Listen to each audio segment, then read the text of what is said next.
Welcome back everybody, my name is Nick930 and lately we've been getting an overwhelming amount of new game announcements and it's been getting a bit out of control. So I wanted to make a list of the top 10 games I'm most excited to hear more about at E3 2018. And to keep this list practical, I'm going to skip any speculation and only focus on games that have officially been announced, and we'll discuss rumored games in a separate video. Number 10, Dreamz. Media Molecule is a strange developer to say the least. Their Little Big Planet franchise was a very goofy concept when they first pitched it, but it ended up being one of the most fun experiences I've had on the PlayStation platform. That's why it was so disappointing to see them jump ship and have Sumo Digital take over the third entry. But after making an okay Vita game, Tearaway, Media Molecule has gone quiet, apparently working on some highly experimental project called Dreamz. Dreamz seems to take a lot of the creative concepts from Little Big Planet and run with it. The entirety of the game is based around crafting things from scratch in a 3D environment, and based on the demos we've seen, it's very difficult to really pinpoint what exactly this game will be like. At least with Little Big Planet, you knew it was a side-scrolling platformer. Dreamz could literally be anything. It feels more like a platform to build things than it is a distinct game. It's been a long time since they've announced this game, and I'm curious to see how Media Molecule pulls this title together. And I take it E3 2018 is when they demonstrate a more comprehensive demonstration to try and sell the game to their core audience. Number 9, a Pokemon Core RPG. Nintendo has been celebrating a lot of success with its Nintendo Switch platform, setting record sales despite not really having any new games over its predecessor, the Wii U. That's why I want to hear more about this big Pokemon RPG game that they briefly mentioned in last year's E3 conference. I'm curious to see if Nintendo finally delivers that huge open-world Ultimate Pokemon experience. With the overwhelming success of Pokemon Go and a large amount of newcomers to the franchise, I'd be interested to see if they actually deliver a large world filled with Pokemon to capture, gyms to fight at, and an actual narrative with a bunch of interesting characters to interact with. If it's actually what I'm hoping it is, this new core Pokemon RPG game could be what convinces me to finally get the Switch. Number 8, Beyond Good and Evil 2.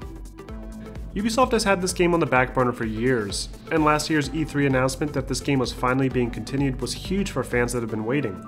But they only showed a CGI trailer, and it's still unclear what the overall experience will actually play like. Now there's been a few development diaries of the game in action over the course of the past year, but I hope Ubisoft takes some time in their conference to show some solid gameplay of its new open-world action game. Number 7, Hitman II.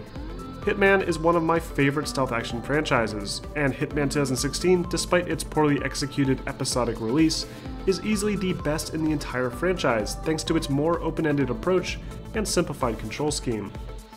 After Square Enix dumped the developer IO Interactive, it was looking grim for the previously announced Season 2 that would supposedly feature remade missions from the original Hitman games in the early 2000s. IO Interactive claimed to be an independent studio after this, and proceeded to nickel and dime users with a pointless Hitman Game of the Year edition. Warner Brothers recently picked up IO Interactive, and sure enough, instead of a Season 2, we're now getting a completely brand new Hitman game simply called Hitman II. Based on the CGI trailer and the included pre-ordered sniper mission, Hitman 2 will continue to use the same graphics engine and basic gameplay principles. It's unclear if this new game will have remade levels from the older games like they initially promised, but we do know that at least one of the levels will feature a sort of Grand Prix event, and that Hitman 2 will not feature any episodic release. I'm hoping we see more of Hitman 2 at E3, preferably some actual gameplay footage to see what new features, if any, are being added to this experience. Number 6, Cyberpunk 2077. The Witcher 3 is probably one of the greatest games released on this console generation, with superb visuals, a massive open world, tons of well-written story, and an overall excellent gameplay experience. That's why so many people are excited to hear more about Cyberpunk 2077, CD Projekt's next game that has been stuck in limbo for several years now. We've only been given a CGI trailer showcasing a futuristic environment that seems heavily inspired by films like Blade Runner, and I'm hoping 2018 is the year we finally get some actual gameplay footage of this one in action. It's still unclear what kind of game this is. All we know for sure is that it has RPG elements and will borrow concepts from The Witcher 3 in terms of interacting with NPCs. Number 5, Medieval Remastered. There's a ton of awesome remakes coming out soon, including a remake of the Spyro the Dragon franchise, a remake of the classic Final Fantasy VII, and even a remake of Resident Evil 2. But the one that excites me the most is a remake of one of my favorite games from my childhood, Medieval. Medieval is a third-person hack-and-slash adventure game heavily inspired by the work of Tim Burton. you play as an undead knight named Sir Daniel Fortescue, and need to travel through a bunch of spooky locales including graveyards, asylums, and haunted forests to stop an evil warlock from taking over the world. It's a lighthearted game with some dark imagery, and I'm curious to see if they really are remaking the original game, or if they're just remastering the less than stellar PSP version, which was similar to the original game but felt like it pandered more to children with its slapstick comedy and overall less serious tone. I'm worried about this one because the original developer of Medieval was not contacted about this remake project, claiming he had no idea it was even being done. And the promotional trailer shows a zombie that looks more in line with the art style from the comedic PSP game. Other articles claim that this remake will include Medieval II as well, so it's really confusing what the deal is with this game. Either way, it's great to finally see Sir Dan rise again, and I'm looking forward to hearing more about this one. Number 4, Battlefield 5. Battlefield has already hit a wall with this initial reveal trailer getting some serious negative reception. Instead of delivering a realistic and brutal depiction of World War II like everyone had anticipated, DICE thought it would be better to show a goofy interpretation of online gameplay, with a ton of unique characters jumping in and out of buildings with explosions galore. It's an impressive looking trailer and showcases a few new features like the ability to toss back grenades or lay on your back and shoot, similar to Rainbow Six Siege. But the overall presentation just wasn't executed well, and DICE is going to need to do some serious damage control to fix that. My guess is that at E3 they're going to show a more grounded, realistic experience, perhaps showcasing the new Grand Operations mode. We know that this game will feature the untold stories of World War II, but personally, I'd rather see the big battles on the Frostbite engine like Operation Overlord, Market Garden, The Bulge, and Iwo Jima. But for now, people are pretty uneasy about the future of the Battlefield franchise. Number 3, Shadow of the Tomb Raider. Tomb Raider is one of my all-time favorite franchises, and thanks to the 2013 reboot, the franchise has been more popular than ever, taking on a more action-oriented approach akin to the popular Uncharted series. And it was to no one's surprise when they announced Shadow of the Tomb Raider earlier this year, especially considering the title has been leaked months before, and the rise of the Tomb Raider ended on a serious cliffhanger. Judging by the trailer Crystal Dynamics released and a few screenshots, we're likely going to see the same style of gameplay as the past two entries, but with a South American setting in some old ancient temples. I hope there's far more tombs this time around, complete with traps and puzzles instead of just mindless shooting action. But either way, it's great to see Lara Croft back in action again. Number 2, Red Dead Redemption. Now Rockstar is a real pain when it comes to showing footage from their trailers, so I'm just going to show footage from Red Dead 1 for this. But this choice is a done deal. Rockstar's games are incredible pretty much every time, and both Red Dead Redemption and GTA 5 are masterpieces. Red Dead 2 takes place prior to the events of Red Dead Redemption, and will be the first Rockstar game built from the ground up for the next generation consoles.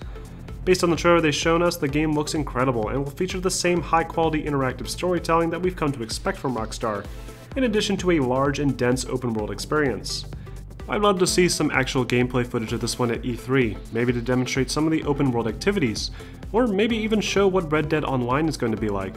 I just hope they don't throw a bunch of online microtransaction nonsense at us, or force us to deliver carriages back and forth with some boring business mission design.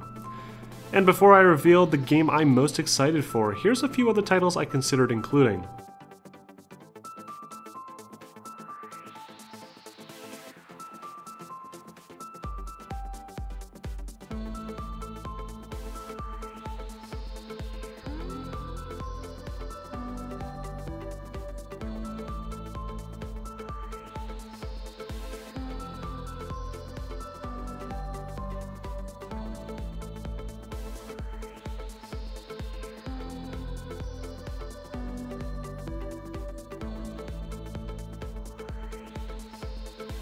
And for my number 1 pick, we have the brand new Fallout 76. What is this game? Bethesda came out of nowhere with this announcement, and it looks to be a completely brand new Fallout experience. There's a lot of rumors speculating that this will be some kind of online survival game, but considering Bethesda's track record, I find that highly unlikely, especially considering the trailer shows in-engine footage of what looks like the same engine used for Fallout 4. But the name of the game is what's most interesting. Instead of calling this one Fallout 5 or giving it a subtitle like New Vegas, Bethesda decided to name this game after the vault itself. The trailer also revealed that this game takes place only a few short years after the bombs fell, making it one of the earliest games in the Fallout timeline. The song used in the trailer suggests that the game will take place in West Virginia, but I'm not necessarily convinced that's the case, as it seems like an odd choice. One of my favorite parts of Fallout is exploring the ruins of real-world landmarks like Boston or Washington, D.C. Either way, Fallout 4 was an awesome game, even if the story wasn't as engaging and open-ended as fans would have liked. The gameplay was deep and featured a ton of customization options that we've never seen in the franchise before, and the gunplay was actually tolerable for once. This game is definitely number one on games I'm most excited to see more of at E3. Which games are you guys most excited for? Let me know in the comments section, and stay tuned to my channel all next week for a ton of E3 coverage, including brief summaries of everything announced at each conference to help save you guys some time. Don't forget to like and subscribe for more content like this posted every week.